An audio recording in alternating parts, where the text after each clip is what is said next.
ഇദ്ദേഹത്തിൻ്റെ ഉഡായിപ്പെന്ന് പറഞ്ഞു കഴിഞ്ഞാൽ ഇദ്ദേഹത്തിൻ്റെ ഒരു അവസ്ഥ എന്താണെന്ന് വെച്ച് കഴിഞ്ഞാൽ എനിക്കറിയാവുന്നതാണ്. കവളപ്പാറ ദുരന്തത്തിന് ശേഷം കവളപ്പാറ ദുരന്തത്തിൽ യൂസഫ് അലി അവിടെ പിന്നെ റീബിൽഡിൻ്റെ ഭാഗമായിട്ട് കുറേ വീടുകൾ വെച്ച് കൊടുത്തു. അത് കാണാൻ വേണ്ടി യൂസഫ് അലി വന്നു. യൂസഫ് അലി വന്നപ്പോൾ PV അബ്ദുൽ വഹാബാണ് കൂടെയുള്ളത്, യൂസഫ് അലിയുടെ കൂടെ. അൻവർ അവിടെ ചെന്നു. ഈ കാശില്ലാത്തവൻ മറ്റേ ഇതിന് പോയെന്ന് പറഞ്ഞ പോലെ, നേർച്ചയ്ക്ക് പോയെന്ന് പറഞ്ഞ പോലെ, എന്തോ പറഞ്ഞ പോലെ, എന്തോ എവിടെയോ പോയെന്ന് പറഞ്ഞ പോലെ.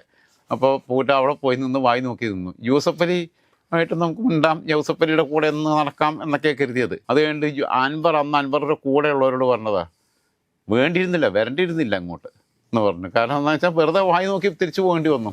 ഇതാണ് അവസ്ഥ.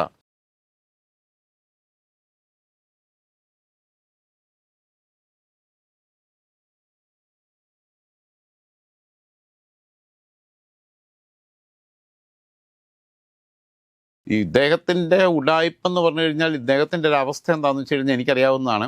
കവളപ്പാറ ദുരന്തത്തിന് ശേഷം കവളപ്പാറ ദുരന്തത്തിൽ യൂസഫ് അലി അവിടെ പിന്നെ റീബിൽഡിൻ്റെ ഭാഗമായിട്ട് കുറേ വീടുകൾ വെച്ച് കൊടുത്തു. അത് കാണാൻ വേണ്ടി യൂസഫ് അലി വന്നു. യൂസഫ് അലി വന്നപ്പോൾ PV അബ്ദുൽ വഹാബാണ് കൂടെയുള്ളത്, യൂസഫ് അലിയുടെ കൂടെ. അൻവർ അവിടെ ചെന്നു.